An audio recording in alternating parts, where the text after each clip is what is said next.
Grand Finals, here we come, baby. Easy. Is there a better feeling than that? Yes, winning.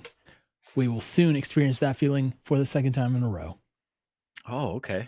Spoiler alert, Cole. The Prophet Cole segment is early this week. Pulling no punches. Happy Easter, everyone. Happy post-Easter. I hope you enjoyed the Easter memes of Team Liquid from this weekend. I made sure they were available in the starting soon screen for you in case you had missed them. And Jordan, also in true Easter fashion, watching that series killed me and then gave me new life 3 games later. That's right. It was a condensed format of the Easter story. So here we are. I think like the podcast tonight is going to be weird, I feel like, because I don't think we're going to deep dive games, even though there's stuff to talk about from each games that we'll hit.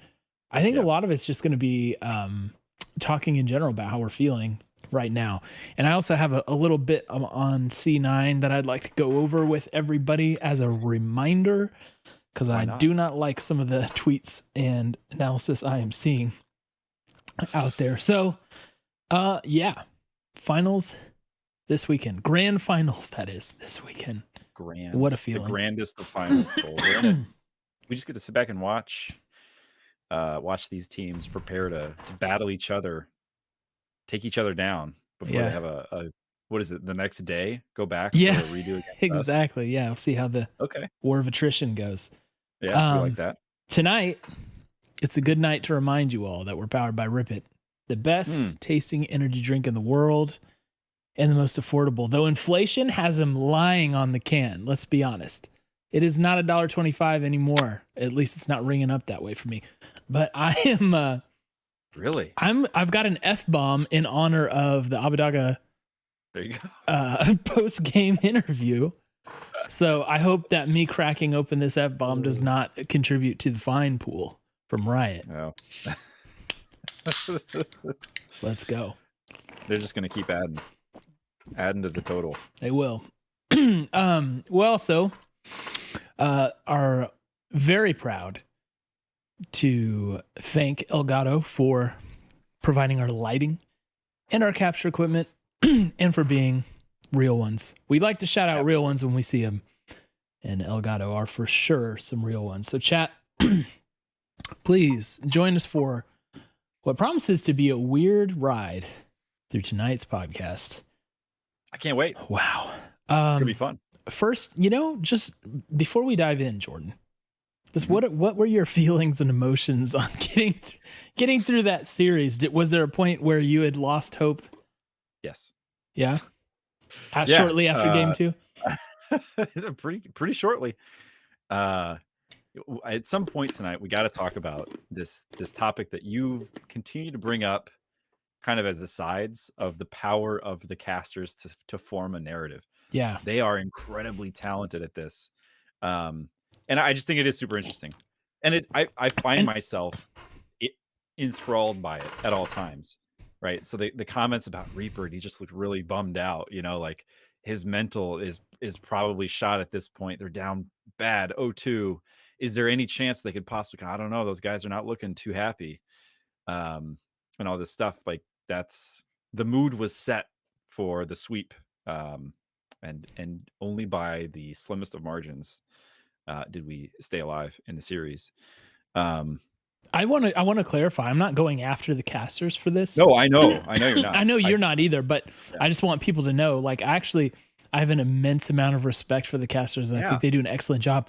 It's just funny how much people latch onto every word they say. Sometimes it's not always like an accurate read about what's happening in the game, or sometimes it just becomes the story, whether it should be or not. So I don't know. It's just very interesting to read everyone's post-weekend thoughts and see how it aligned with all the things that casters seem to draw attention to. Yeah. And I want to be clear too. I think it's just a sign of how good they are at their jobs. Right? Like it is their jobs to create a narrative from the moment you tune in to the moment you close the stream. And I think they are some of the best in the business at doing this. And, they're up there reacting based on what they're seeing, just like we all are. So I don't hold it against them for a second, but your tweets and comments are a continuous reminder to me that I am subject to the same thing, right? And this is a good example of it. This series, to go back to your question, after game 2, feeling pretty bummed, and I actually had to step away, so I didn't get to watch 3 through 5 live. Oh wow. Came back later, like, well, I guess it's my my duty as a fan to watch this thing finish it out. to watch the burial. Yeah, and But it joke's was on a me. call an ambulance, but not for me moment, huh? Exactly. Yeah. So yeah, I was pretty bummed out. Although, we talked before. We talked the week before, or 2 weeks before, whenever our last pod was, about the fact that losing this series wouldn't be, 1, a disaster, 2, mean that our whole season was a horrible disappointment. It wouldn't be the end of things. So this is really just a icing on the cake moment. Yeah. For me. But kudos to us for also predicting the dub this weekend. I think we both did. We both have 3-2? I had 3-2. Did you have 3-2 for your prediction? I think you did. We have been more aligned in our predictions as of late. But I have to say, I didn't think it would play out quite like that. I guess I expected it more to play out like an NBA Finals series. I don't know if you guys have really seen the wave of this, but it just feels like more often than not, NBA Finals teams are like they trade smashes back and forth until elimination game, and then it gets very close, and that's kind of what I thought we would get. I thought we'd get oh, it's working or it's not working, like FF go next at 15, and then come back and smash the next round. But I did not think it was going to be two absolute. We lost in under 23 minutes in the first game. Honestly, pretty hard to do. That isn't that faster than we lost to IG and Worlds in 2018 or Fnatic, whoever it was? I feel pretty confident about that. Yeah, it was not close. This was basically 2 different series. One that we lost horribly, and one as that closer we won said, right? We won 3-0 very convincingly. Yeah. Yeah. But yeah, it was just it was a curb stomp by Team Liquid early. I will say I kind of agree actually with what Closer was saying, because I don't know about you, but I felt like for the first 2 games I didn't even really recognize the team. It was a surreal feeling, but I felt like, wow, it sincerely did not look like us. If nameplates were off and I had to identify the team, it definitely wouldn't have been 100 Thieves that I picked. It was really weird. And I wanted to ask, because I gotta say, between watching the series and going back and watching the highlights of the games, I still don't totally have an explanation for why that was. I can't look at it and be like, oh, well, yeah, we obviously lost because X. And I mean, maybe I'm just I'm not a smart League of Legends brain in the first place, but I'm just saying, I really am struggling to explain away those first 2 games. I was wondering if you had any thoughts on that. I will tell you my armchair analyst impression, and I don't want anybody to take this too seriously, because like you, I kind of left feeling like different players. Maybe that's the answer. It's like Niles's tweet, yes, this is in fact me in the top lane. could have been retweeted, just at different positions for us. Here's what my thought was. We talked going into this series about all the advantage we'd have with the different looks we didn't have to use, the different strategies that weren't yet unveiled, all of the stuff we could do to surprise Team Liquid. And we get to game 1. It's oh man, we're bringing back the set. We got Silas and Zeri, Viego. We haven't played him in a while. We know he can certainly play, but it's been a little bit. And it just feels like it wasn't actually anywhere close to as good as what had worked previously, right? That's the crazy thing about it. We knew we had a working strategy against C9, and it wasn't close. Right. And so I think that for me, it was a little bit of oh, let's now we get to do the grand reveal. Here's what we were holding back, and we wheel it out, and it's we're missing. There's a couple wheels had fallen off on the way out to the stage. The muffler is off. It's not a great looking product. And I think that was game one. I think that was game two. And then I feel like game three, we're like, oh, I guess we could just play what we always have played. We just try that again, right? And that worked.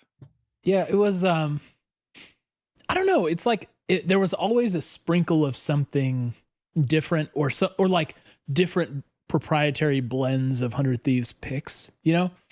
Because if you look down the list, I mean, like you said in the first game, like, okay, who he set, we haven't gotten much of as of late. It absolutely crushed last year. Yep. And honestly hasn't really been very strong since then. Like if I remember, I think we played it once or twice before this weekend, and it also didn't go super well. Hope I'm not misremembering that. I'm not like looking at it right now. The Zeri pick from FBI has proven to be good, so totally fine to see that come out game one. I have been rooting for Abbedagge Silas forever, and it just never seems to really pan out the way I wanted it to. So that was a little sad for me. But Ssumday on Ornn is like familiar territory, which we'll definitely spend some time talking about the Ssumday picks. And then second time around, right?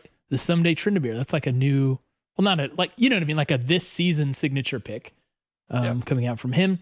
Abbedagge on Vex, which we've seen a couple times, and I liked it. And then Philios Leona, it's pretty standard.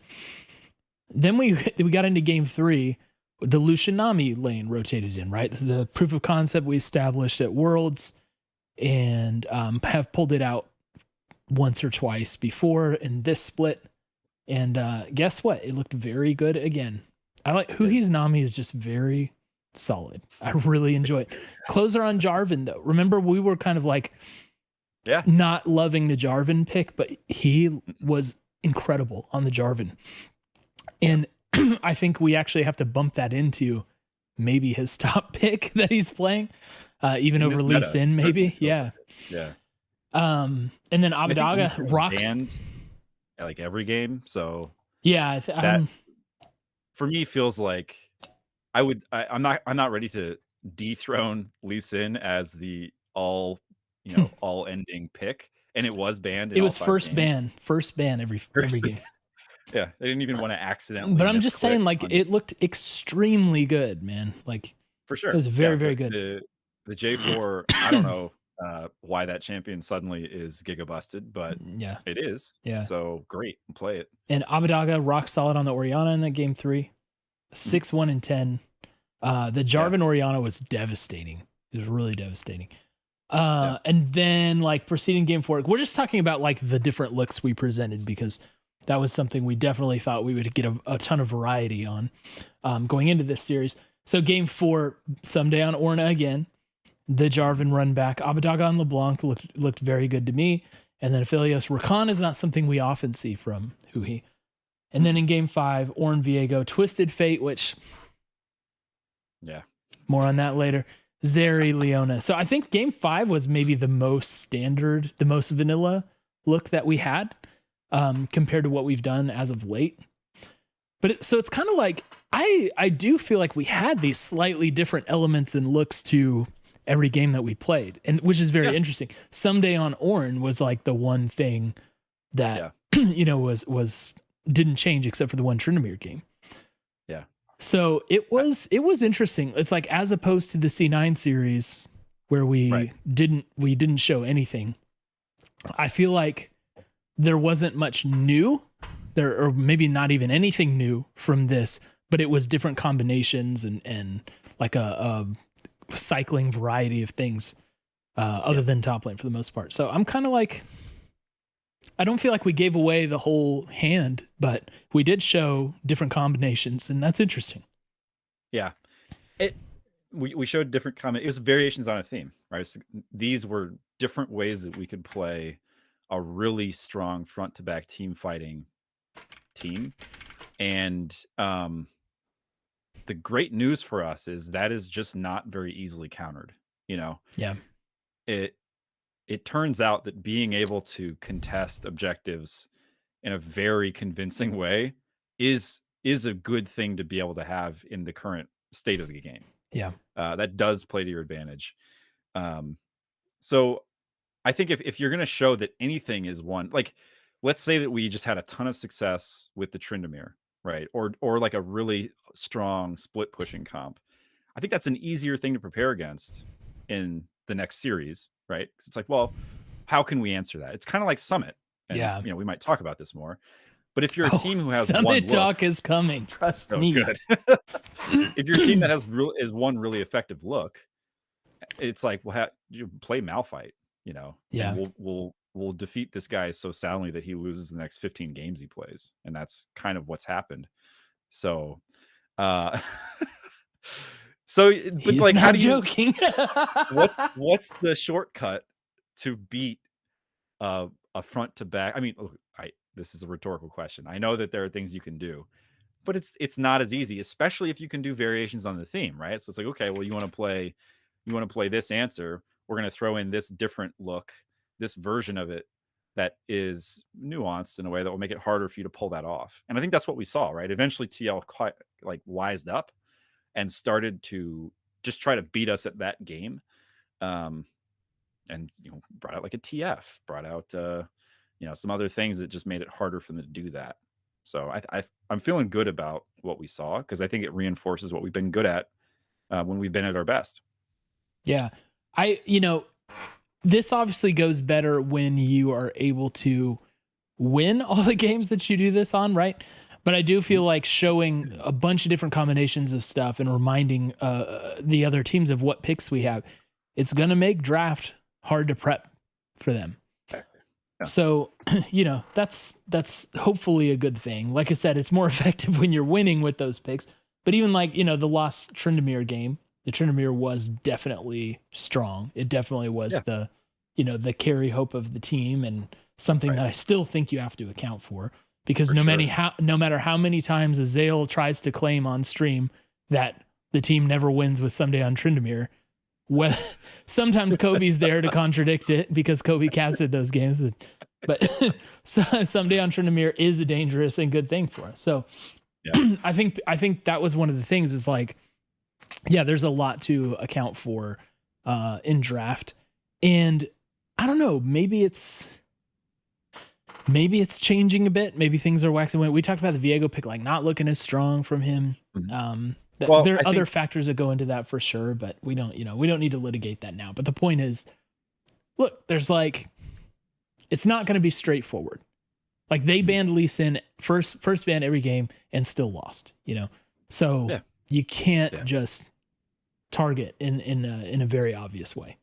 So we're not a Lee Sin team, right. And I would argue we're also not an Ornn team, right? You're going to ban Ornn against us. Like, I think there are so many different things.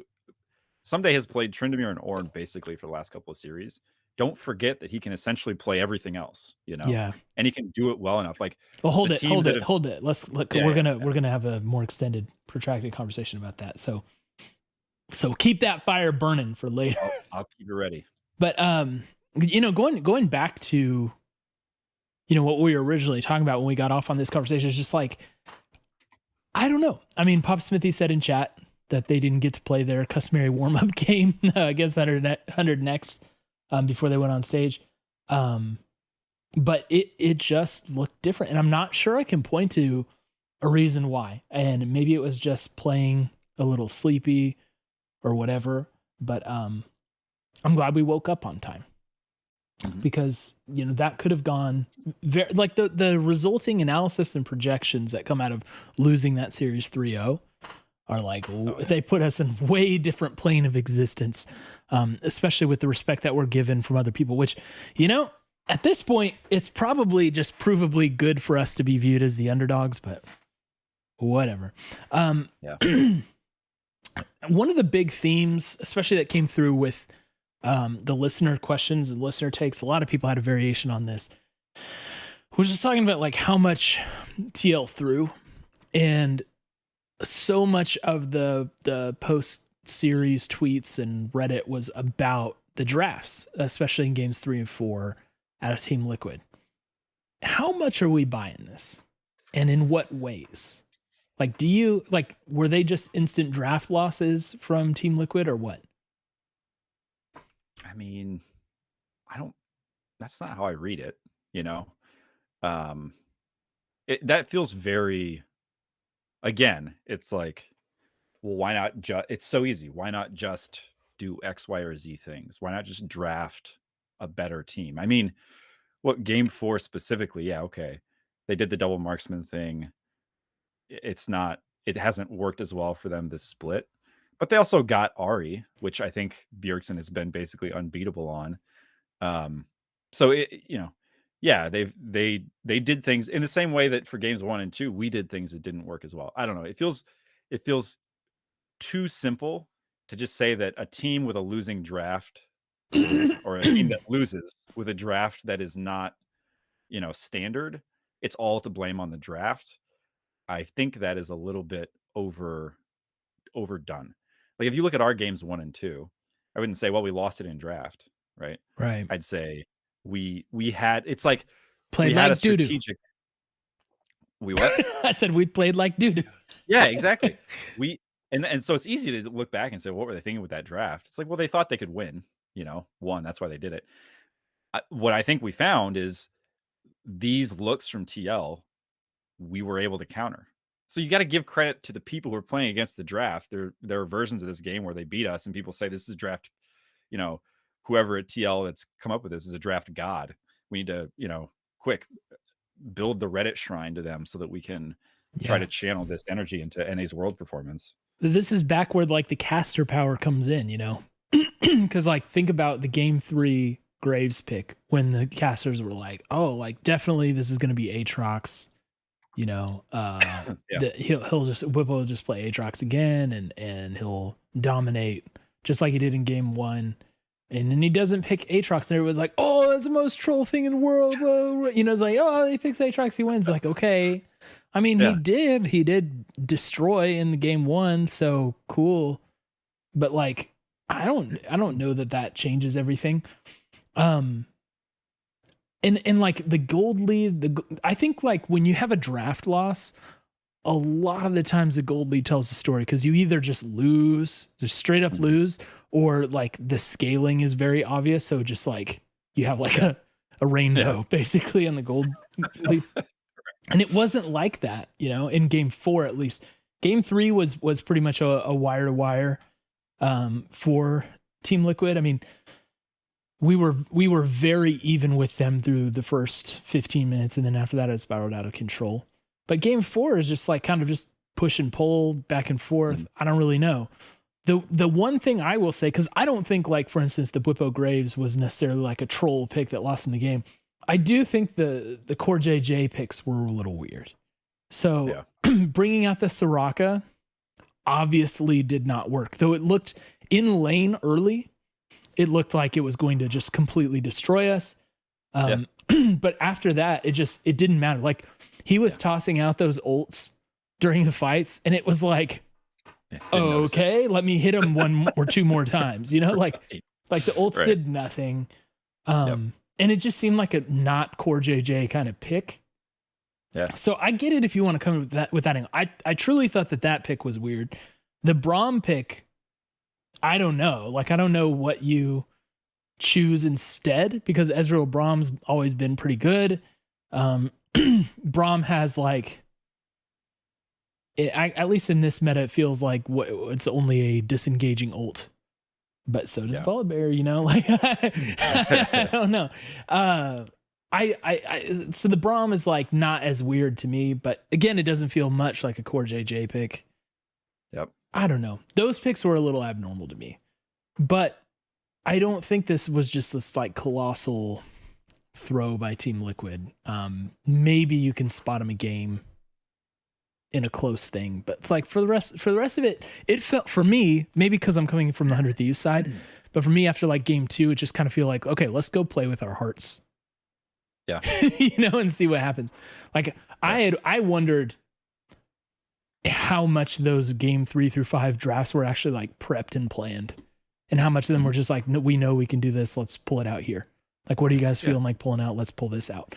It had much more of that feel to me, but you know, I could be totally wrong. Maybe they prepped exactly that for the scenario. I don't know, but it just felt like let's play with our heart and go try and win. Yeah, and it does feel to me like if you think about what comps you are the most comfortable with, they're going to be comps that look a lot like this. You know, you've got like, when was the last time J4 wasn't a viable champ to play? Same with Ornn, same with LeBlanc, same with Aphelios, Recon. You know, like these are all champions that they've probably got. You know, they're my guess is they're right in the middle of their most played competitive champs. So unless you've forgotten how to set up around an Ornn ult, which I don't think you forget, you know, or like, okay, when do you go on the Cataclysm? It's, you know, like, oh, now? Okay. Right. It's not that hard. And I think there's a conversation about that too, of just like ease of execution, that kind of thing. Chat rightfully calling out that Braum can be used to counter the Ornn ult. He can block it. You know, I think you can use his ult to try to disrupt the Rakan as he's coming in to try to charm your whole team up, that kind of thing. So, you know, again, it's like, this is not TL just forgetting that Braum is a stupid champion and then picking him like, oh, that didn't work. You know, they had an idea on how they could counter this, and it didn't work. Yeah. And that's kind of how it goes. Yeah. And I did want to, again, we don't usually read Twitch chat during the pod, onto the stream, but I did think Aptly Trina made a good point because, you know, we're talking about who threw the series. It's like, okay, well, if TL played worse later in the series, what about the first 2 games from us? Is that not a throw? Yeah. It's only a throw because we weren't in the lead first, right? Like it's only a throw from them. It's like, well, we definitely spotted them 2 games to begin with. So who threw, you know? We just we threw early and then caught it. Yeah. So I don't know. Yeah, it's one of those things. Or I like it. Clearly, the emotions of the series kind of threw things into just panic for everybody. But honestly, that's what you want in the playoffs. You want to know like who has the composure and the grit, you know. And we pulled that one out. So that's a good type of win to build on, especially like not in the very final series, because you can now go into the finals having confidence that you can stomp like we did against C9. Right. And if we get into a bind, we can come back. And so you have this like kind of comprehensive confidence for the team going into whoever we end up playing. So I think that's good. Abbedagge on Twisted Fate. As I mentioned earlier, I really like this pick because I love how he uses the ults. And we probably like him more now, is my guess, if I had to guess. Let's not forget what he did with the Summoner Spellbook Elder Steel. Was it Elder or Soul Steel? It was Elder. That sounds right. Yeah. And then what do we see in this game? Not 1, but 2 backdoors in game 5. And it was just so poetic and amazing. Like, I don't know. I loved watching it.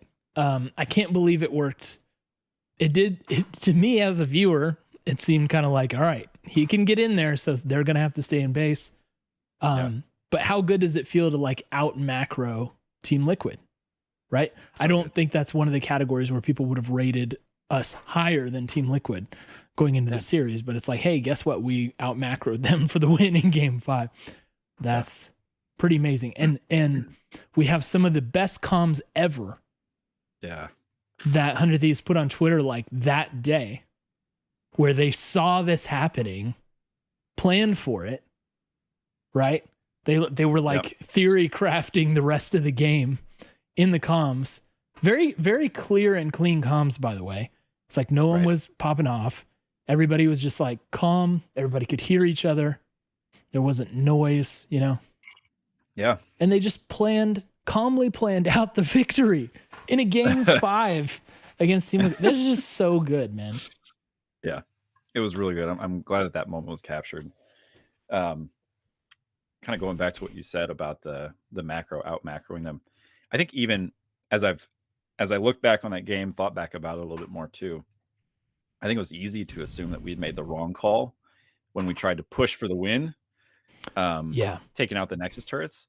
I mean, I guarantee you that they understood in the moment that if we can get the Nexus turrets down, it is going to make it so that any time essentially they leave the base, we can threaten to end the game. Yeah. And they're going to want to leave the base at different points throughout the rest of this game. That will be important to them. They're going to be want able to to get out of leave. there. Yeah. They're not going to want to all stay in the base, So for me, it just made it even sweeter to go back and think, okay, this was all part of the plan. And I was describing this game to my father-in-law, who doesn't watch League, because it was right after I'd finished watching it. And I said it was like a queen sacrifice, right? Like you concede an objective to win the game. You give them this favorable looking fight around. It was Soul, right? Or was it Soul? Yeah, or it was at Soul. that point? Mm-hmm. Soul. And then you just walk into their base and take it down. I mean, that is like, it's winning with macro. There's not a lot of other ways to put that, right? It's like nothing else matters now because we've got the objective that actually ends the game. And they set it up Nexus. We got their Nexus.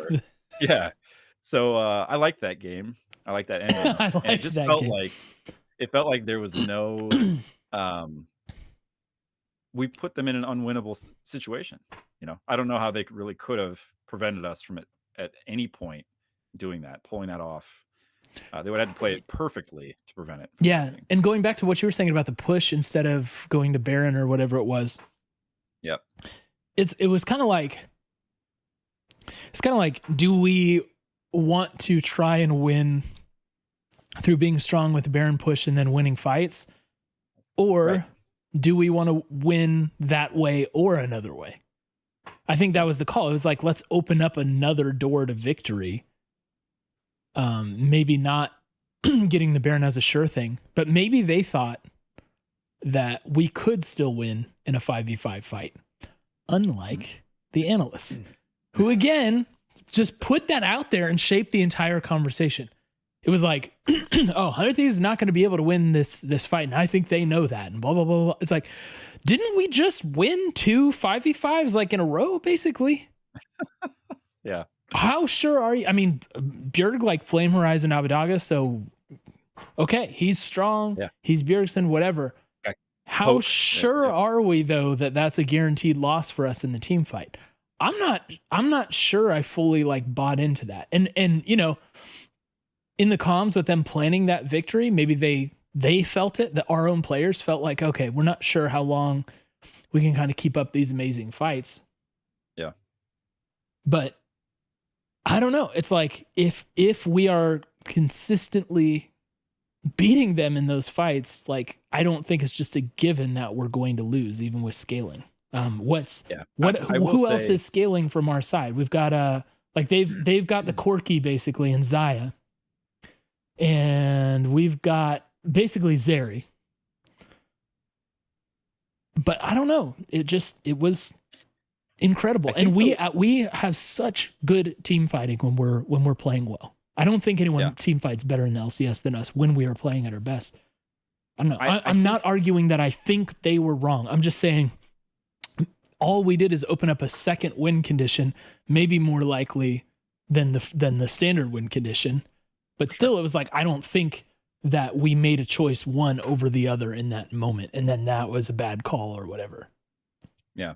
I do think that at the point in the game we were at, where you have Flame Horizon Bjerg, I mean, the classic 5v5, stand and face your opponents, and everyone starts shooting at once. I think they win that fight because you have a package that will be dropped. You have poke that will be distributed before the fight starts from the Corki, and I think they had at least one other champ who was getting some good poke off, if I'm not mistaken. I want to say Hans Hama, maybe. Who was he on? Xayah. He had Xayah going. So, he had feathers he's throwing out and catching people unawares. Like, there were a couple moments or a couple team fights where they got some pretty effective poke down. So I do think ease of execution, right? If you just roll the dice on these fights at the end of the game where you have everybody in the position that they want to be in, I think the package is too good for team fights. I think Bjergsen is too good in team fights. And the fact that we're probably starting off at least to some degree beaten up by the poke that they can dish out, which they're going to have a lot more poke than we are, given Zeri short range, TF, he's got like he's not poking. He's got an RFC card that he can throw. So I think it's harder for us to do that, especially as you get to kind of like full build time, which is why I think it's brilliant that we did what we did. And probably makes it even more noteworthy that we did win those fights that you talked about, because it took bits of ingenuity for us to even pull that off, right? Like we had to outsmart them. Like the one fight that is coming to mind first is the really good Destiny that Abbedagge took to be in vision but out of range, within the Raptor pit. Yeah. Basically, he hit 2 yellow cards or gold cards on Bjergsen in one fight. That's right. Continuing, bookending either end of that the perma lock that he was. Yeah, he got absolutely locked down. That he felt had 0 bad for seconds, him. Yeah, out of CC for that fight. So that kind of thing, it's hard earned. And if you're all dancing in the river around an elder dragon, it's just a lot harder to pull that off. That kind of thing. Yeah, so. That's fair. But I don't know. I just felt like very proud of that win. I'm glad that a pick that I've championed throughout the split for Abbedagge was the main contributor to that situation. So vindication in that sense, especially to make up for how the Silas has not really gone the way that I pictured it would. But when it comes to champions, again, now let's have that Ornn conversation. Okay. I noticed, for instance, that I didn't have a take from Bamatide this week about how Ssumday needs to be on carry champs. Fair. So I want to put that out there. So we got that like pretty much every week until playoffs. Yeah. But I think what Raz said on JLXP was very true, because he was saying it's like, yeah, Ssumday's not playing Ornn because Ssumday can only play Ornn and he needs to be on that champ. He's playing Ornn because it's OP and he can play it and he can play other things too. But if they're going to give him that champion, he's going to keep using it, and that was kind of Raz's take. And that's definitely where we are with this champion. Like, this is definitely not the first season that Ornn has been in this state, and Oops. It's very strong again. And for a while we were kind of the only ones who really knew it. But now the problem is everyone knows it. There is not a single soul who's going to, not be aware of this. So the first point that I just, that's just quickly, right, is Ssumday's not playing that because it's a crutch. Yeah. He's playing it because it's a very great champion and is an excellent way for us to win. Yeah. So the other point, though, is that I'm not sure he's going to get to play it again. Is Ornn high enough that it will be banned out? I don't know. Maybe teams will bet that it is a crutch, that we do need to have him on a champion like that and ban it out, or that they'll play it. If we're on red side, maybe they first pick Ornn or something. I don't know how many first pick Ornns there are, but it's just like, I'm sitting here wondering if we're going to be able to repeat this, right. If getting him this champion is even going to be possible. And that may be problematic for us. Let's not forget that through this whole series, including the games we won, I guess game 4, we kind of just stomped all the way through, but for all the other games of the story or game 3, we stomped all the way through, right? Sorry, I'm getting a little hazy on it. There was 1 stomp and 2 close victories for us. The point is, we often had either even gold or gold deficit for much of these games.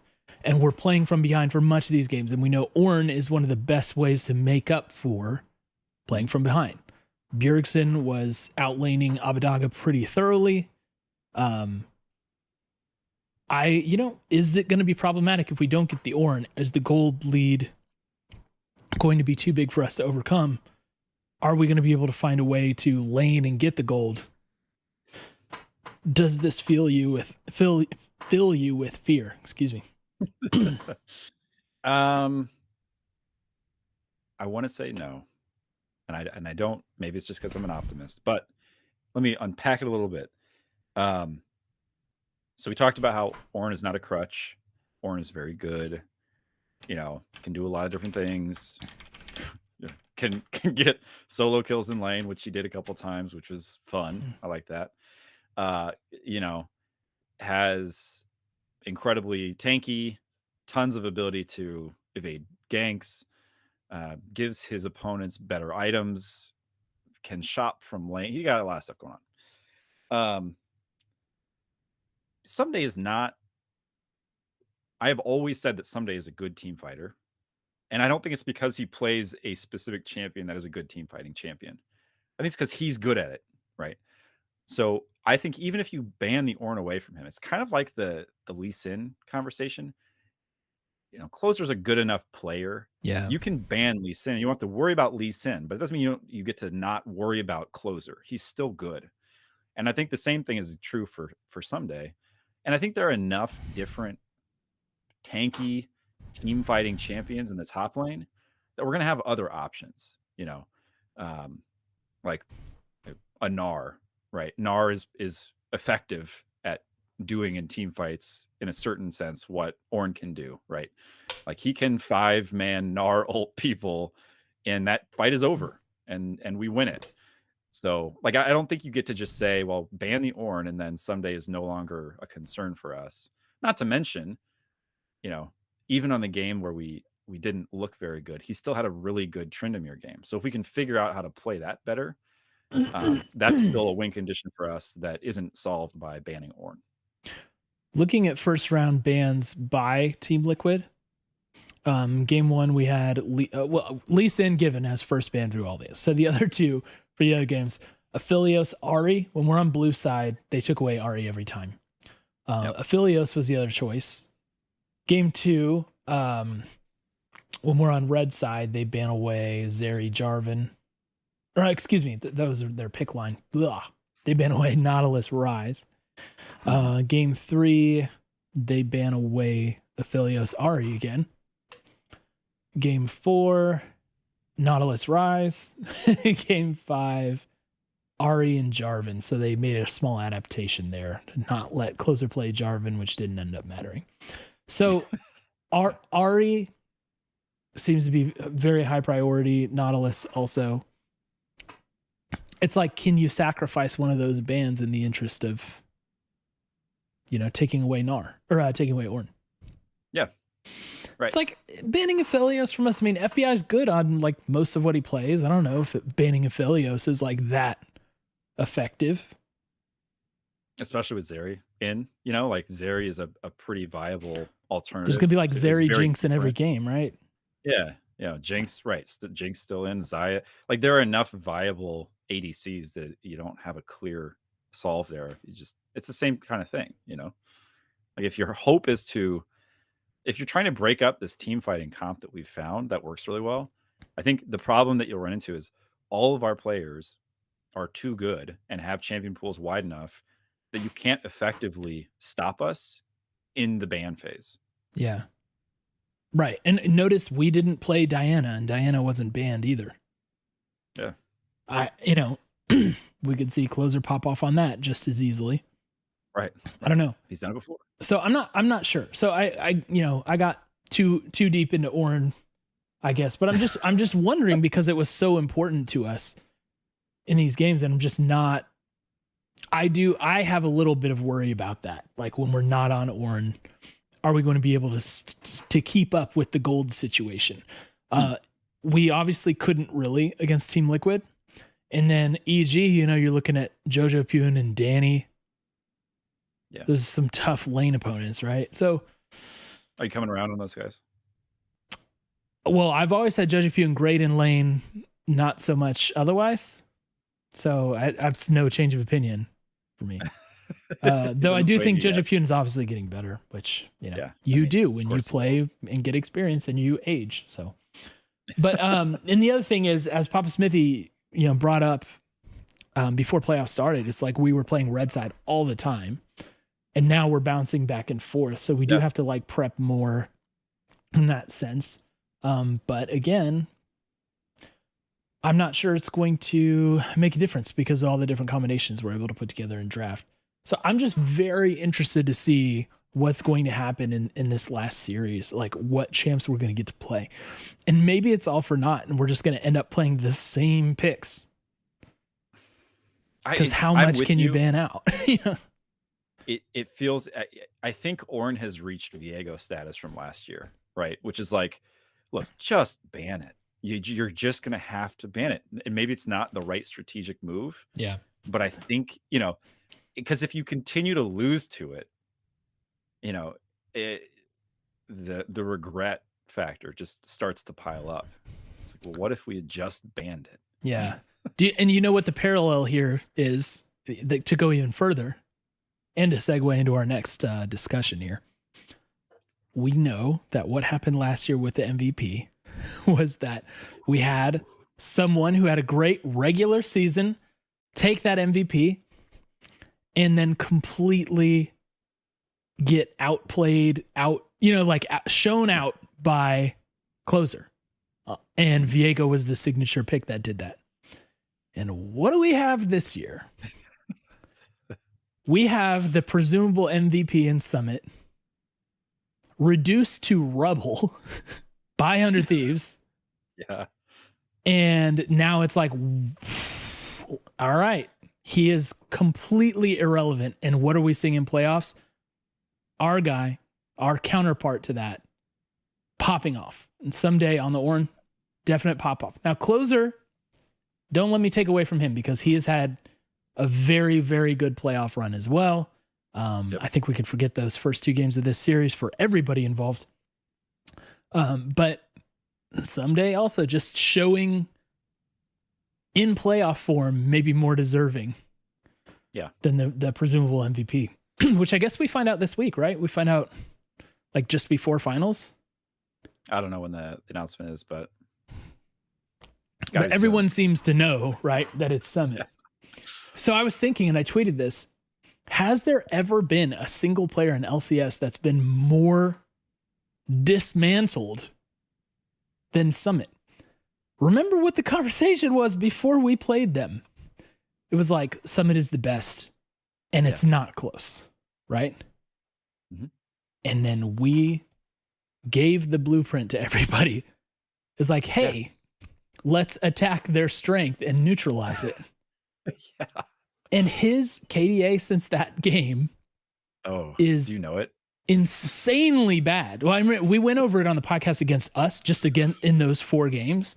And it was it was like 2 and 23 and 5 or something. Yeah, it's worse now than it was then. It is insane the way that, it's just, he's just irrelevant now. Right. Mm-hmm. And so we're going to give this worse than that. It has become the exploit point of failure. Yeah. So it's like, well, this MVP is going to feel really weird when he gets it, Who could have predicted that? I don't. So yeah, I'm not sure I've seen a collapse from a player like that in my time watching LCS. Chat, if you guys can think of anybody, that would be really interesting to hear. But it's the answer is no for the years that we've been watching. Yeah. There isn't anybody. But maybe before 2018, right? Like that's possible. Yeah, but and it's not just Summit because this extends to C9 as a whole. So I wanted to talk about this because of some of the conversation that's been going on about C9. In fact, not to bring up JLXP again, but JLXP is my favorite League of Legends podcast, so that's why I often talk about it. And I want to say that too because I'm going to criticize a bit here, but I have nothing but respect for them, and I love that podcast. But they gave basically like 90% of the airtime on JLXP to talking about C9, who is eliminated and not playing anymore. They talked about 100 Thieves, who is the team who secured Grand Finals for a grand total of like 60 seconds. And it felt so disrespectful to me. And I know the reason they're talking about C9 is because of how insane the collapse has been. Yeah. And how unpredictable that was. And like, it's very interesting to speculate what they're going to do. How are they going to address this?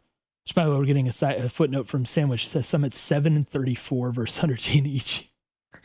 Wow, Wow. that's very bad. So that's really bad. That is really bad. So yes, that's interesting. But why not in the moment talk about the team that has proven to be the boogeyman for them? Because Yeah. I got news for you. It's us. So I pulled some of the narrative just to go over on the podcast. So I want, here's some things to think about. Okay. The question, did they collapse? Was it that, LS left and, once he left, they just couldn't play the same way because it was designed by LS for LS, and that's that. Yeah.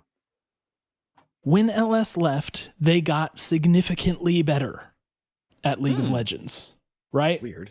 In fact, let me pull this up on Leaguepedia because they, sorry, one second.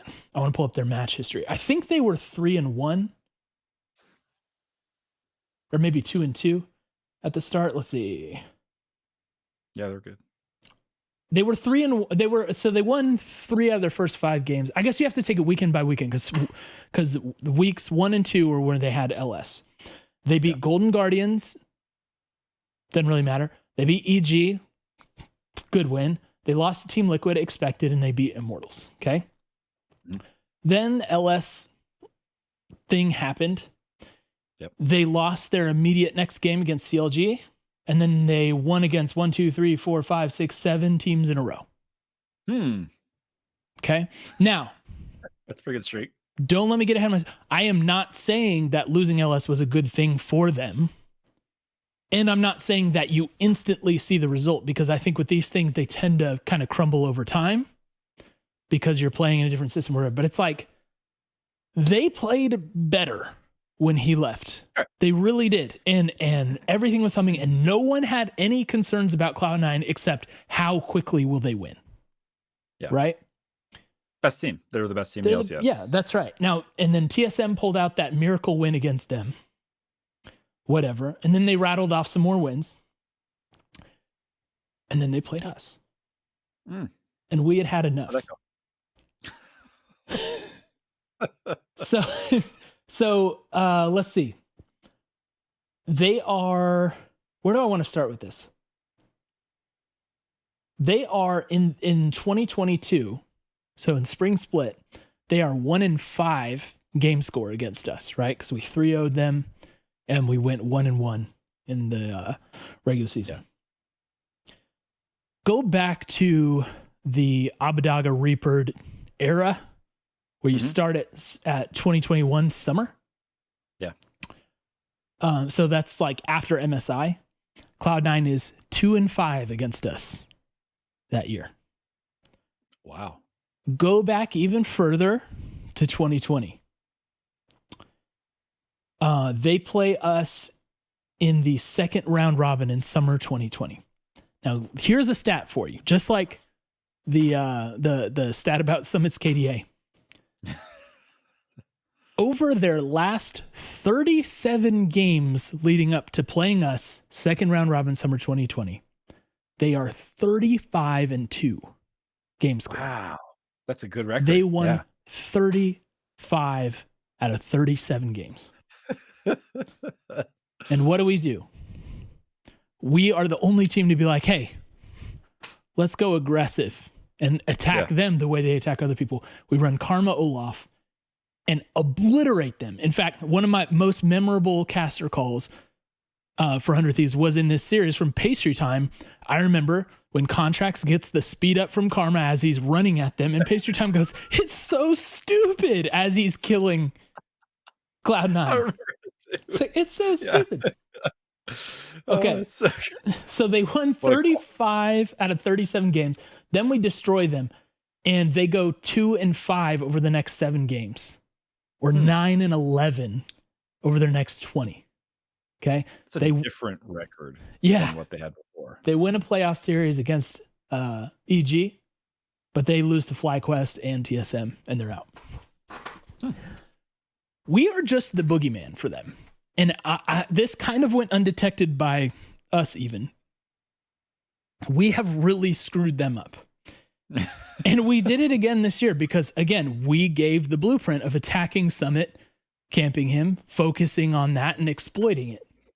Yeah. And he mental boomed. Like, it's clear. And EG, you watched them, the way that they beat Cloud9 was the exact same way.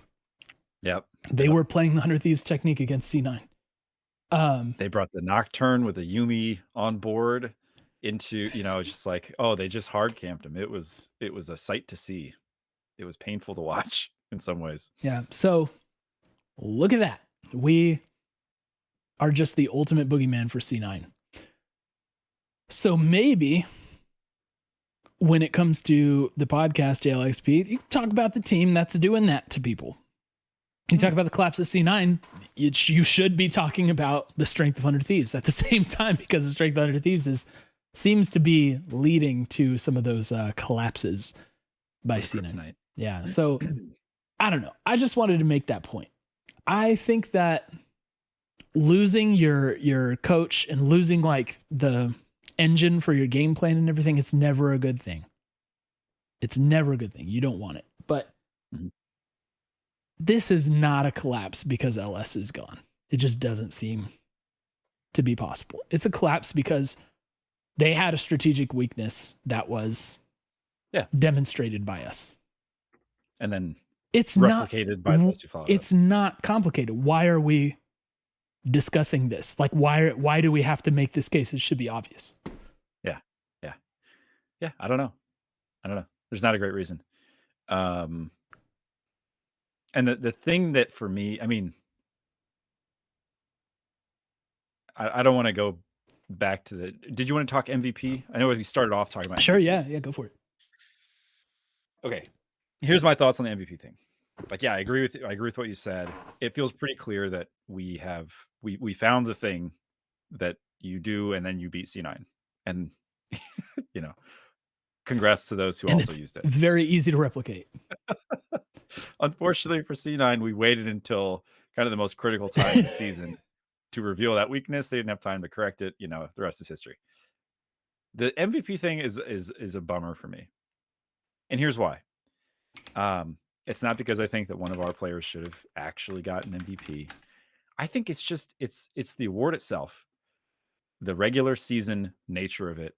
I mean, it just feels like, look, this is not Summit's fault. He's gonna have the most awkward award presentation of all time, and maybe production will even put on the screen when they're giving it to him his records since playing 100 Thieves, and it'll say like he's got a .0004 KDA, and it will, congratulations to your 2022 spring MVP. He didn't ask for this, right? He didn't. I'm sure right now he would say, I probably don't deserve this award. So maybe, can I decline? Do I have to take it? Kind of thing. It just feels like now that this has happened twice, should we at least consider the possibility of making this a season award rather than just a regular season award? Here's what you do. It's simpler than that. Yeah. You give the award out at the end of the season. That's then no one feels weird about it. No, I'm sorry. At the end of the regular season. Yeah. Just give the award then. Yeah. Okay, because look, I'm cool with I guess they don't have playoffs MVP, right? They only have finals MVP. Is that? I think that's right. So, yeah. So, I mean, if you're going to do that, then it's either you go all the way through playoffs up to the finals, which is a little weird, or if you make it a regular season award, give it at the end of the regular season. NBA has the same problem. Right. Yeah. They'll have the regular season and award that's given to the team that's been bounced already, like in the first round or whatever. It just seems like a simple thing. No one would feel weird about this if they gave the award away at the end of the regular season and Summit got it and it's like, well, yep. He did get smashed in that last weekend, but other than that, he really popped off this year. And now we're all like, again, he wasn't just not effective. He actually was the weakness that was exploited. Now, he's a great player. Yeah. Don't get me wrong. He's a great player. When you get camped, you get camped. There's nothing you can do about it, right? Well, and that's it, right? It takes an entire team to allow someone to get chain ganked in the way that he was without response or punishment, like he was being it's almost like you didn't even need to drop any wards in the EG side of the map because you knew where their jungler was at all times. He was just outside the lane, Yeah. the top lane. He was within ult distance of Summit at all times. The furthest away he could be was his blue buff. That was it. So don't worry about the bottom side of the map. Punish. But so it's a team collapse. It's not just that he's not good enough at avoiding losing in like a constant 3v1. But yeah, I think that's a good point, Cole. Please give it to them at the end of the regular season. Because here's the thing. I always think about MVP as I think of it a bit literally, and we're not going to go back through the relitigation of what the award means. But it's hard to make the argument that you possess the most valuable player in the league if you exit before, like, if you finish below third place. That means there are 3 other teams whose pieces have got them more value. They're still playing. So for me, that just feels weird to say, most valuable player in the league, got him a 4th place finish. Oh, cool. Okay, that's pretty valuable. What does that get you? Yep, different philosophies, man. It gets you a whole roster scramble, is what it gets you. It does. That will be the outcome.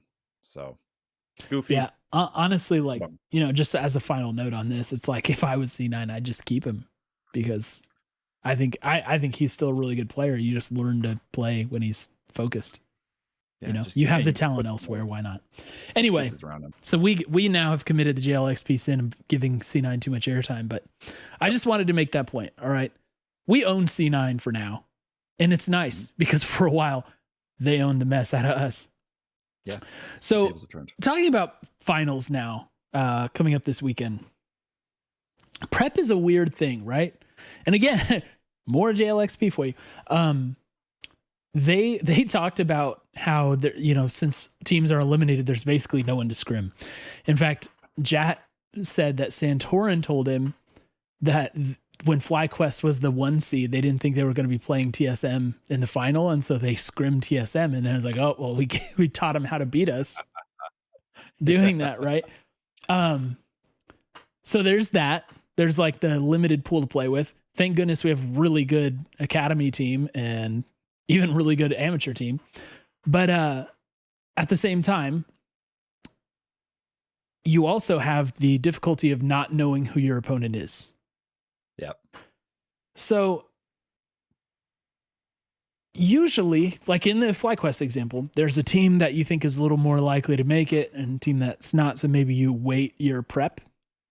Mm-hmm. Does it feel to you that it's like very close on which one of these teams could go through? It's like, could be Liquid, could be EG. It's basically a coin flip in my opinion. Yeah, honestly, yeah, it does. So and not just because their last series was a 3-2 already, Yeah. It feels like EG's gotten better and it feels like TL's very strong. So given that we both think it's relatively a coin flip, is it better that way for our prep that we don't have a favorite to prep for? Could be. I mean, there's probably also a degree of this where we feel pretty prepped for TL, right? Having come off a series with them, against them, there are things that we picked up in that series, I'm sure that we would take into the next series. So I feel like that is a benefit, and you can now spend more time thinking about EG, knowing that you can use a lot of the same stuff you did in the last series against TL if needed.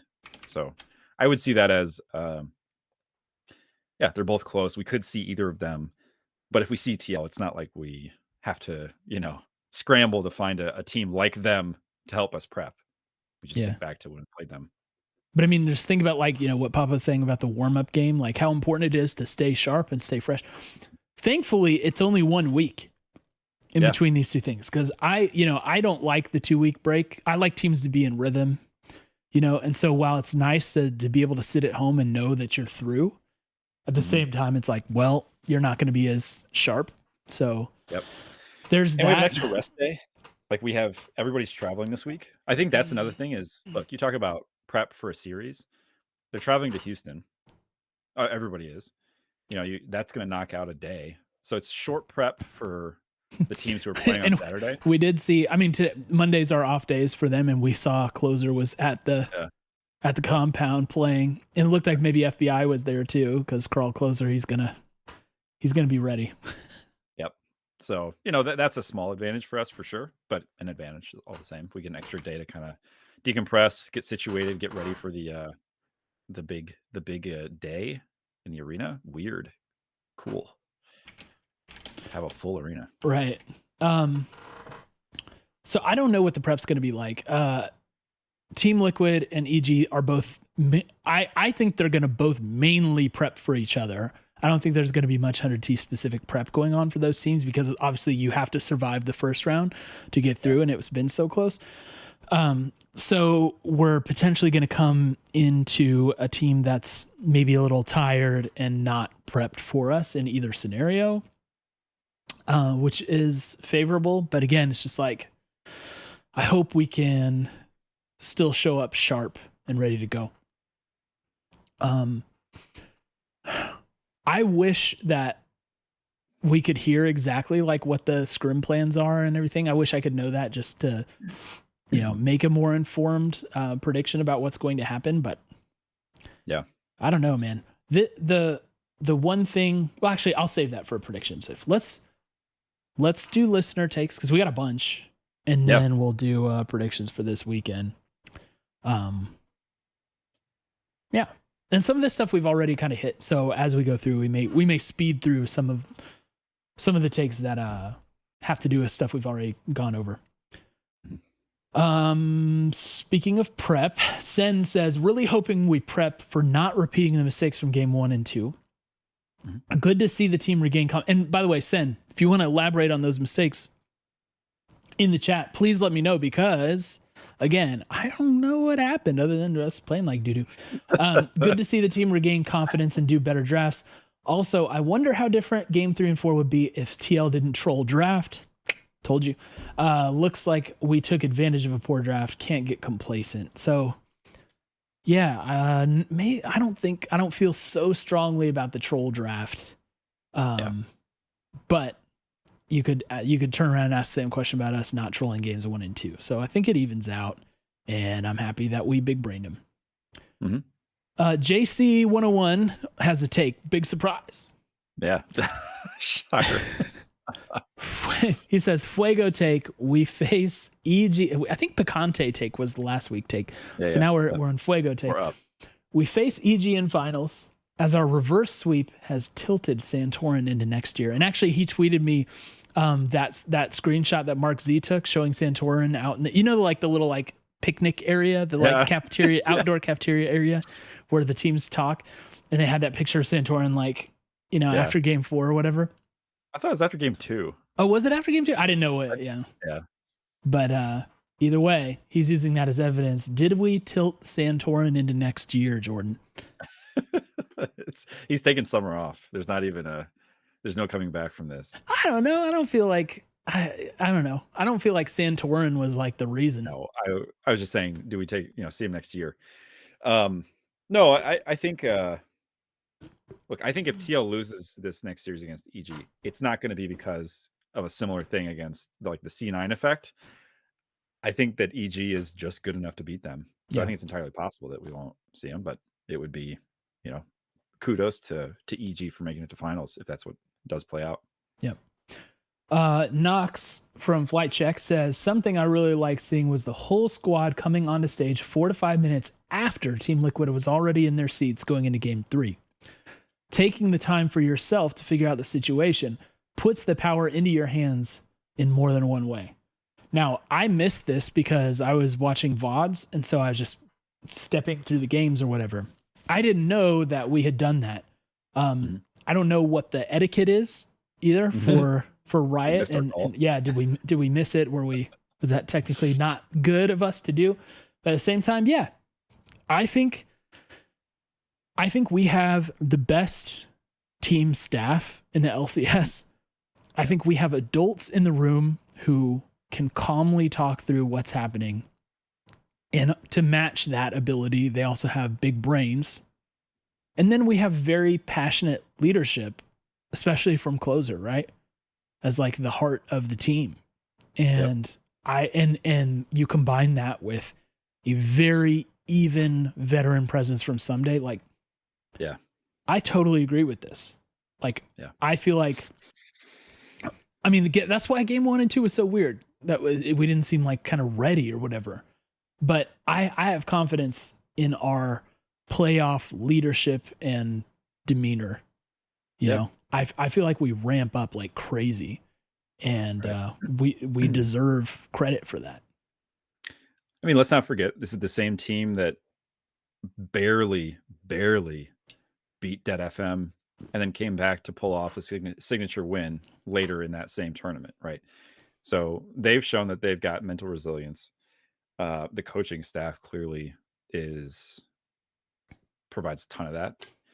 I think it's actually worth pointing out too, like there's a lot of conversation about mental and how teams are doing and are we resilient and all this stuff.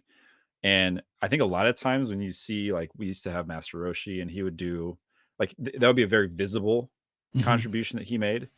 And I think that oftentimes coaches don't get that same level of appreciation because it's not their sole focus, right? Like, people look at the coaches for draft and what's your strategy.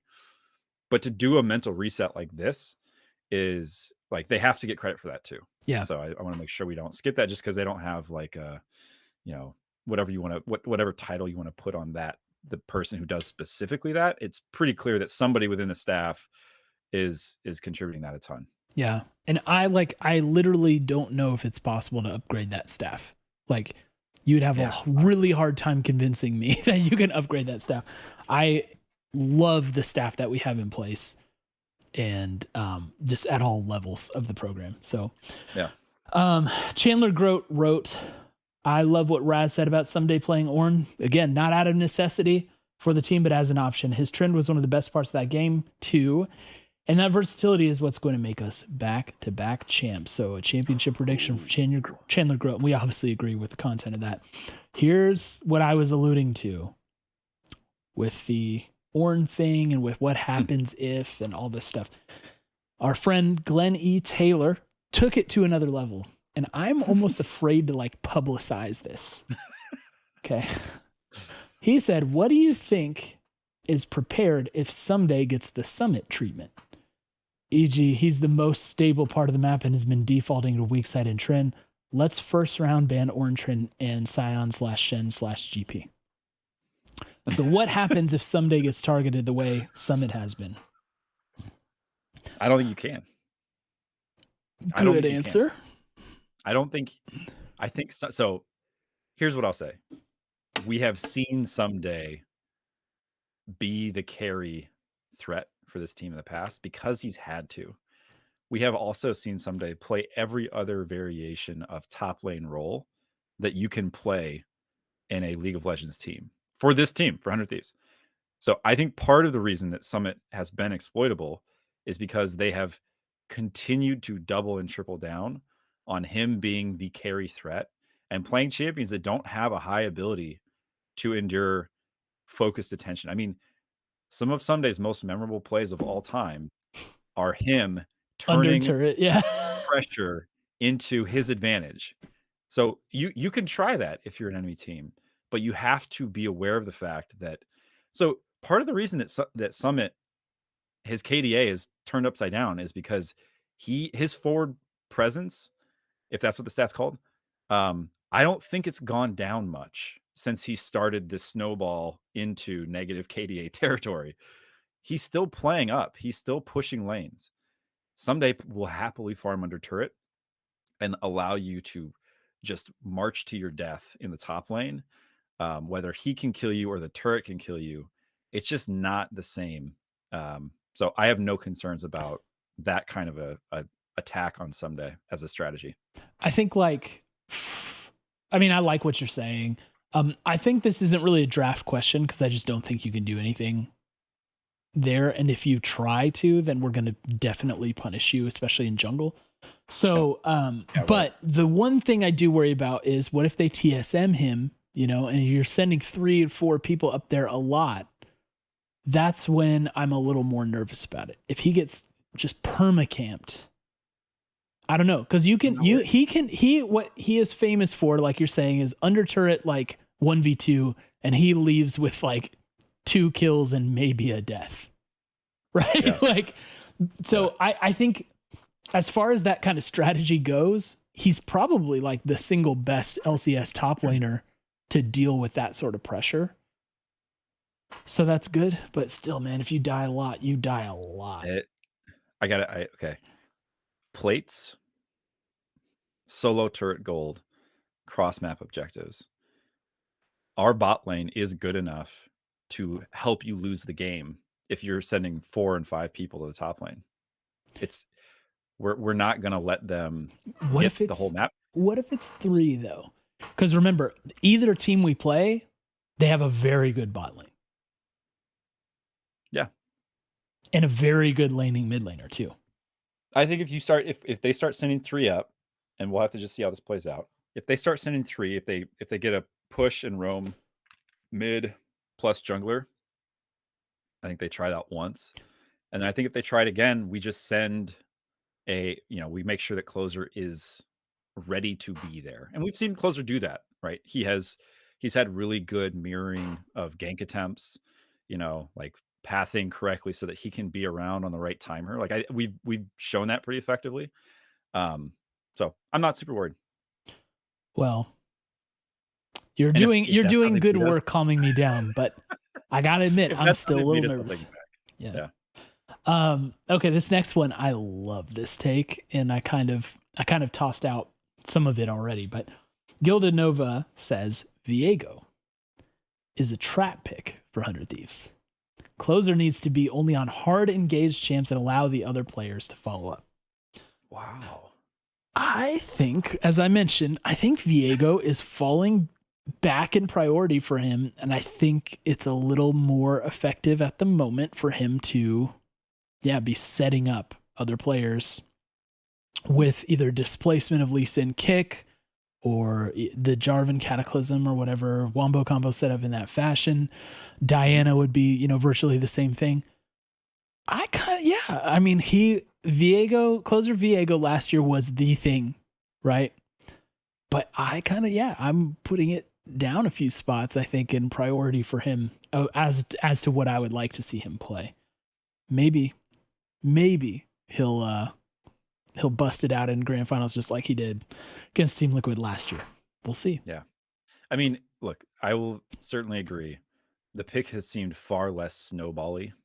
Like, think back last playoffs, how many times, and this is basically, we probably could have made a top 10 of just these plays, but it's the closer Viego triple kill, right? Like it was almost a guarantee that at some point in the game, he would walk away with a triple kill.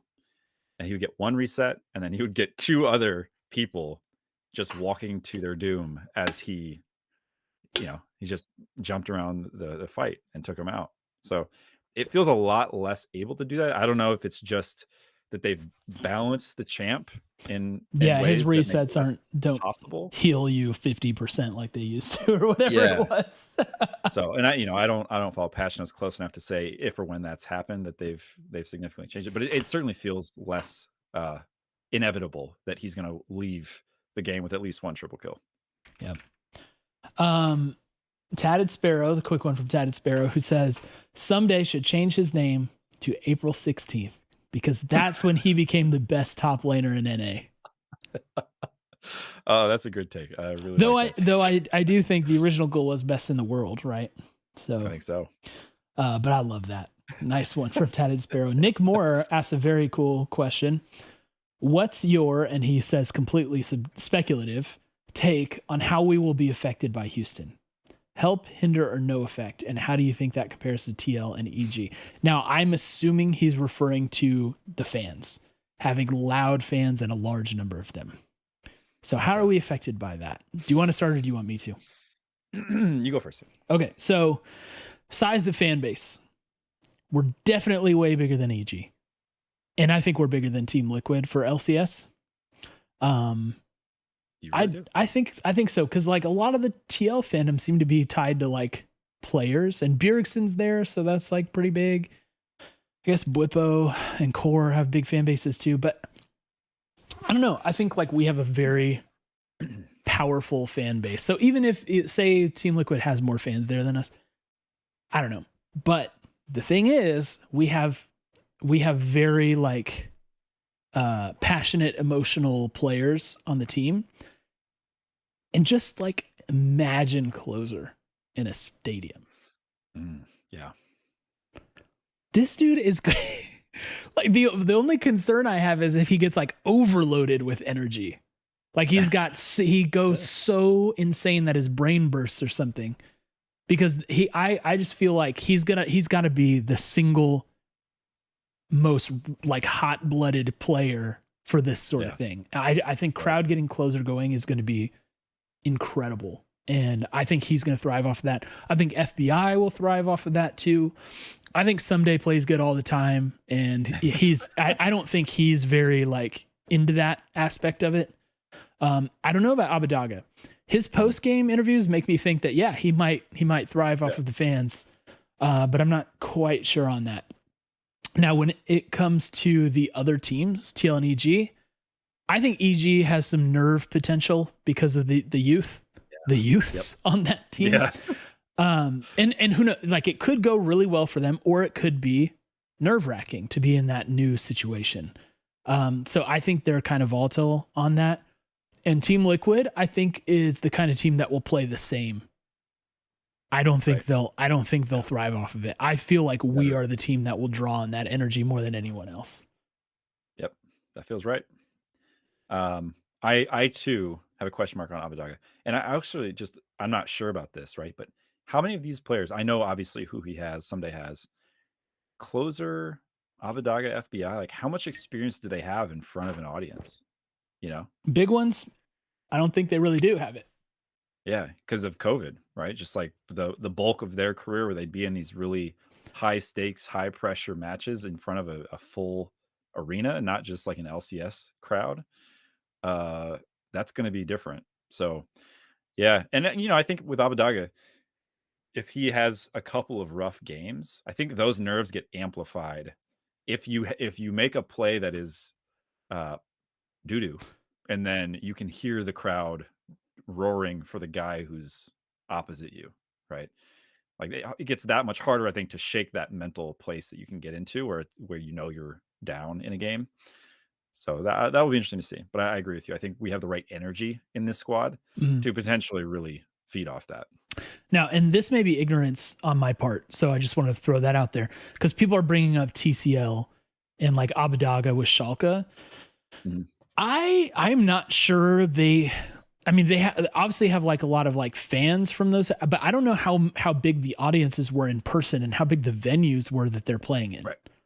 I am not sure about that. And the World's experience, there was no fans. You know what I mean? So I don't think it's really the same. Knox is saying TCL had like a massive stadium, so that's good. Well, that only like plays into what we're saying. So, but good. Yeah, NRG is a big arena. It's a big stadium. Yeah. It's not full, right? They're not doing full wraparound. No, I know it's almost certainly not, but they're going to have a lot of people there. So I don't know. I think the crux of the thing is we are going to benefit of it. I believe. So, yep. Karlski01 asks, how many finals / championships do you think you need to be achieved? So do you think you need to have, I guess, to truly be considered a top org? Still seems like so many, quote, experts don't give this team the respect it deserves. So I think that when we're talking about our team in particular, people look at the players more than the org. And I think the reason why they've picked other teams above us is because of like the nameplates. You know what I mean?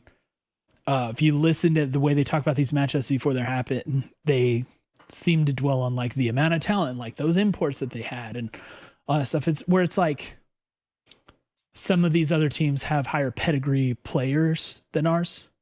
Yeah. So I think it's more that than like the org level respect. I will say, like, obviously we're respected as an org because we were a new team that got the job done, and we've been heralded for that. And we obviously have like a very huge following and whatever. But at the same time, I think Karlski's point is still kind of real. I think it's only recently that people have started to consider us as like, yeah, you kind of always have to account for 100 Thieves. Mm-hmm. So I'm not sure there's really a number because, I mean, we have almost gotten to that perennial spot with just 2 finals appearances and 1 title, right? Yep. I think if we win, it's almost like we have to do better at Worlds to improve our standing. It's almost like if we get out of groups at Worlds, then people are going to like ratchet us up even more. But I don't feel super disrespected on an org level. I think it's usually like people are taking their players over our players. Though I think Team Liquid does have like an org halo around them for people. I think like the legend of how Team Liquid plays sometimes elevates them in like the analyst picks and stuff. Yeah, I'll give a slightly different answer, which is I think that so take TSM, right? Horrible performance, didn't even make playoffs, worst year ever. People will still believe in them soon. You know, they will bounce back really quickly where people are going to place them highly in power rankings. They're going to assume that they're going to be back in playoffs, that they're going to be competing for world spots, and it won't be long, right? It's not going to be, now if they continue to play as poorly as they have, sure. That'll take more time for them to come back from. But assuming that they are going to make moves and, you know, do things, they're not just going to set out the same roster to get 8th place again or whatever, people will be back on that bandwagon. I think it has to do with how much you're spending. And you look at orgs like TL, like C9, like TSM, they are bringing in players like Bwipo. They're bringing in really big names of that people associate with world-class talent. We don't have that, right? We don't have the Perks signing. We don't have the Bwipo signing. Ssumday's too far in the past for people to think of it that way. Exactly. So none of those things make our team less good, obviously, because we won a title with the same roster that we are now back in Grand Finals with. I think that people just look at this and say, well, these orgs are going to splash the cash. So even if their current roster is not great, I have confidence that they're going to find a way to become and remain relevant.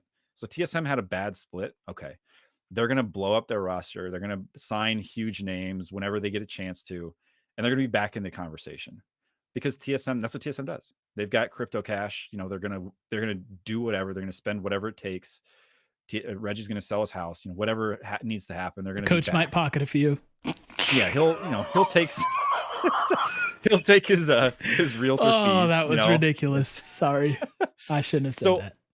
All of that to say, I don't know. I think it's less about how many finals we make. I think it's for the fandom to assume that we're going to be relevant forever. I think you have to spend irresponsibly. And I don't know that we're going to do that. So you have to spend irresponsibly. It's kind of true. Yeah. But we are willing to spend responsibly. We have been historically willing to do that. So we definitely pay for the talent. Moves. Yeah. But the question that I have is, you know, at some point this roster won't be the best in the LCS. Who knows when, right? But at some point we won't be. And I think if we make what feels like a responsible decision in who we bring in to regain our best in LCS status, I think we should be prepared for people to say, Hoodie Org back to it. Look who they signed. They think this is going to put them back in the #1 spot. Forget about it. We're just going to go right back to that place. Yeah. So I don't know. I think what happens is you have the teams like, you know, the perennials, definitely C9 and TSM, right? And then TL got there with the big, you know, checkbook and the like where they win like 4 NA titles in a row or something. So they got there and they have that. It almost feels like you can't just match, but you have to outdo to be considered in that tier. It's like you have to outdo those teams in some respect just to be seen on as the same level as them, which is wrong. But I think that's the way it is. Because like, look at like when's the last time outside of 100 Talk that you heard anybody mention the fact that 100 Thieves beat EDG in a game that mattered to EDG in the year they won the world championship? Yeah. I don't think I've ever heard that mentioned outside of our podcast since it's happened, you know? And it's like, yeah, that was a big deal. That was a big win. You know, we went 3-3. Like, you know, we're very close to making it out. It's we definitely have to do something. We have to make a splash at an international level or outdo those teams in some way, I think, to fully get that respect. So, but I don't think we're super disrespected. I don't. But and definitely not at the org level. And which is nice, by the way, because we used to get memed a lot harder than we do now. Yeah. I think the last time I heard the meme was, I can't remember what it was. My apologies. But it was somebody in the kind of the professional tier talking about how we are. Maybe it was on broadcast. Where the hoodie org, maybe it was Freak. Freak said that. Yeah. We're the hoodie org, and you know, Right. and that's a much more respectful way to talk about it. He was saying it, you know, in the way that we do, which is, yes, we sell apparel, people like it. It helps to, you know, fund our esports business. Like, you know, this is what a successful organization looks like. So take notes. By the way, if anyone from 100 Thieves is listening, please release some hoodie org hoodies, like the one that Nate Shot had in the Lil Nas X video. Just release it. I will spend so much money. Okay, couple more. We're going long tonight, but that's all good. Yep. Oh My Josh 5 said, if you had to pick one, would you say the series was more of a 100T great comeback or a TL collapse? I lean more towards TL collapse due to that last team fight where they grouped with an open Nexus and an enemy TF. But side note, hope to see more Lucian Nami comps next series. I think we've kind of weighed in on this, that it was kind of equal throws. So the throws kind of cancel out and we outbrained them in the end. That's my take on it. I mean, for sure, they made a massive mistake in that situation, and had they not made that mistake at that time, they would have won in game 5. We also made some massive mistakes in game 1 and 2, who he just like walked up and said, please kill me. And then FBI did later, you know, there's stuff like that where you can't just go back and sift that out really. Both teams threw at different times, but we were the one who caught. And I already made this point, but I think we put them in a position in game 5 where, you know, there was essentially no great play for them to make. They either continue to seed objectives by having one player float somewhere between base and objective, and then, you know, people just say, well, why didn't you challenge objectives? Or they challenge objectives full strength 5v5 and trust that they came back to base. So, you know, I get it. They didn't play it as well as they could have, but we put them in a really tough spot is my point. Yeah. And that's not a throw. That's just us playing the game well. So I would lean towards, I think we just made it hard for them to win, and then they didn't. Yep. One final take. Ethan King asks, has Abbedagge once again become the difference maker for the team? Which is to say, whether we win or lose is down to his play. It certainly statistically looks like that's a huge factor. We've talked about the play of closer, especially on the Viego. It was pointed out by Twitch chat, and we agree that it's hard to be thriving as a jungler if your mid lane is collapsing. And Abbedagge certainly has had collapse moments. Even in the playoffs, you know, it was at game 1 that was really bad from him. Game 1 or 2. Yeah, 0-5-1 Silas in game 1. And then in game, which was 22 something. That's how long it gamed. And then 1-7-5 on the Vex. So he had a couple of rough goes of it. I'm not sure I think that it's a cause thing. But it is certainly a factor. I don't know. I don't know how to answer this. What do you think? Yeah, I mean, it's tough to say. I think, you know, specifically the Vex, like even the Vex game that we all remember that we thought went really well, it wasn't a dominant game. I like the Vex for him. I'm just going to put myself out there. I'm not saying I don't like it. I just think it's not like the crazy games he has tend to be more control mages, like the games where he is a dominant carry threat from start to finish are Victor, are Azir, are Orianna in this series. The Vex game was decided by him because he found the exact perfect, ult over a wall that won us the team fight at the end of the game kind of thing. So I'm just not convinced yet that champ is one. Now, the question is he our win condition basically, like, or is he what decides it for us? I don't know. It's a good question. I wish I had a better answer. I don't know if it's because there are still games where it just feels like we're losing everywhere on the map, Yeah. and it's hard for me to put that on him where it's like bot lane is inting, it's so I don't know. I can't say it's him necessarily, but certainly there are games where he is less effective for sure. By the way, I didn't realize this until now. Victor was not played at all in this series, and it was only banned once. And they didn't nerf it, right? Like, Victor looked extremely strong. It looked like the mid lane pick for the first week of playoffs. Yeah, for sure. And it was there. It was there for the taking. That's kind of weird. To see that come back. Yeah. Abbedagge plays a good Victor, man. Yeah. So yeah, it's a hard thing to answer. Obviously, you're going to lose with bad mid lane play. I just don't know. Say about jungle too. I just don't know. Yeah, I just don't know. Actually, so we're going to talk about that. I think after these playoffs are done, when we need something to talk about. I want to talk about, like, has jungler become the position over mid lane for LCS? Because I always was like, we have to have the mid laner and then everything else fall into place. Might be jungler now, but anyway, yeah, I wish I could give a better take on Abbedagge like that, but it does seem like symptomatic more than a causal relationship. But we know, again, some of these control mages, especially Victor, he looks great, and on mobile champs, he also tends to do pretty well. Yeah. We'll see. We'll just have to see. So that brings us to, Jordan, prediction time. Ooh. And we have to predict two things. Well, three, really. We have to predict the result and the game score, but we also have to predict who we're playing against. Yeah. Or maybe we can modify our predictions based on who we play against. Would you like to start? Predictions. Sure. So should I do the TLEG series first? Is that? Sure. We don't typically predict. I'll just predict. I won't give you games. I'll just do winner. I think TL wins. I do think TL wins. And then I think in the rematch, I think we 3-1 TL. Wow. We 3-0'd him last time. I think we 3-1 him this time.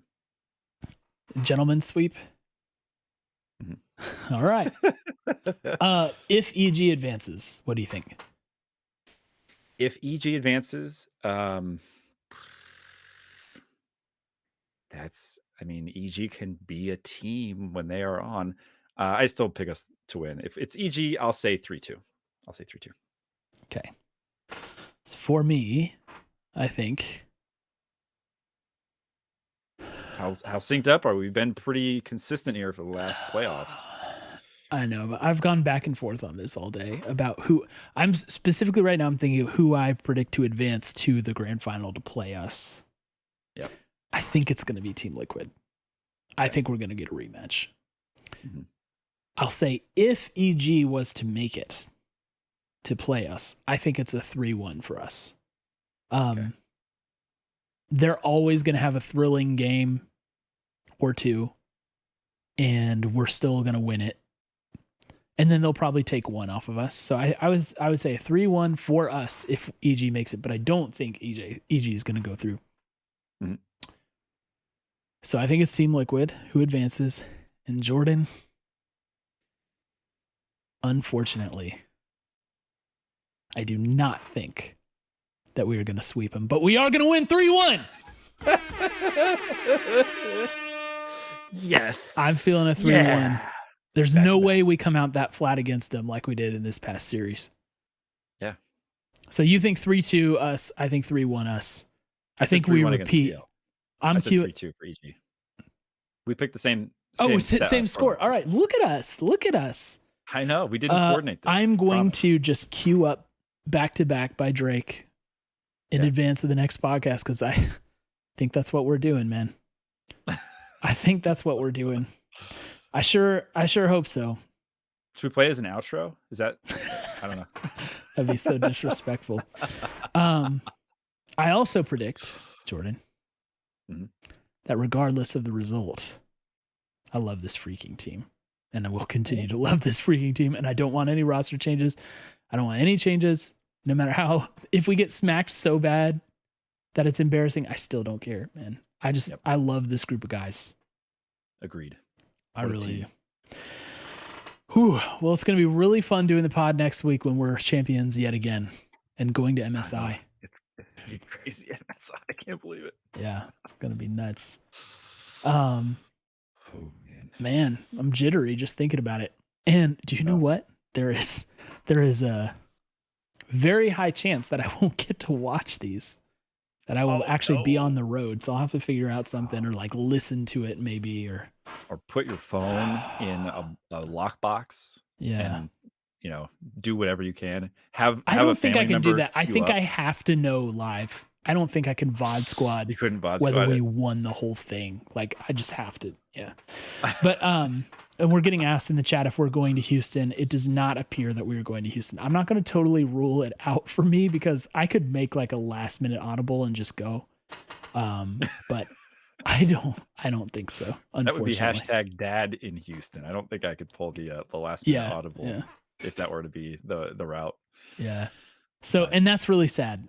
It would be very cool to be there, but yeah, I don't think it's gonna happen. And we opted out of that biggest fan contest for Under Thieves because it's obvious who that is, and we don't want to put them in that position. I don't think that's what they're after here. So we want to give the rest of the fan base a chance to really enjoy what we have enjoyed in the past. We've been to see the team live. We've been to the compound. Yeah. It's time to share the love. Somebody's going to get to go. It's going to be great. Yeah. But we'll just put an asterisk next to the biggest fan for whoever it is. Anyway, so for those who are going, because it looks like we've got a few people who are going, I hope you guys have a ton of fun. And I would love to see, pictures and video and stuff from that. So throw them up on the timeline and we can retweet some stuff and enjoy drop this in the Discord by proxy. So yeah. Oh, and JC, thank you for bringing up a shout out to the Academy squad. So I did get to watch the Academy boys cooking this past week, and making it all the way to the Proving Grounds final for the second time in a row, and playing Team Liquid tightly. And it's too bad the result went the way it did, but I'm still proud of the run. Very proud of the run. Proud of the boys. And they said, was it on the dive? They talked about organizational supremacy for TL and Under Thieves. And that makes me really, really happy because I think we're in such a good place with like the future with these teams. Agreed. Yeah. Yep. I think the players got a bright future. Golden Glue, bright future. That dude's going to continue to get opportunities. You'll love to see it. Yeah, and I'm very glad for him. Like, gotta be honest, like I didn't know how that hire would work. When it was made, it's kind of like, okay, and that's fine. I don't have anything, there's nothing wrong with him. I like him. It's not a transition everyone can make. Yeah, I just didn't know what to expect, and apparently what we should have expected was continued excellence. And so I'm really proud of those guys. And special, so of all the people, because we have very good players. I have to eat crow a bit because the last time we talked about Under Thieves Academy on stream, which I think Jordan, maybe you weren't here about this, but I said Jimmy N was kind of like, I was like, yeah, he's sometimes good, but he has a little trouble being consistent. And that dude went off during the run. Yeah. So my hat's off to him, and I have to kind of swallow my words there. And I also want to shout out Gamsu because that dude also, it just appears that he gets better and better, and he kind of feels like a mini Ssumday, right? Like he feels like it's the same kind of relationship to the team where he's like a more veteran person, even though not in League of Legends terms so much, but just as like a professional esports athlete. And yeah, he's been solid. He's playing the weak side well, and like I don't know, it just feels very Ssumday like to see Gamsu up there, and he has definitely exceeded my expectations as well. So shout out to the Academy boys, and I Shout out hope to some of the casters as well. The whole Academy production team. the Proving Grounds There are team, a lot of familiar faces. Proving Grounds team. It's awesome to see them in the LCS arena and the studio. So it's really cool what they're doing Proving Grounds. Not just because we're in it as much as we are, but it's good to see. It's good to see, and I know that's a huge moment for a lot of the talent. So hats off to those guys. It's good to see them. All righty, so that's going to do it for this extended edition of 100 Talk. We'll see you next week when we're champs. Everybody, as always, we love you and we miss you.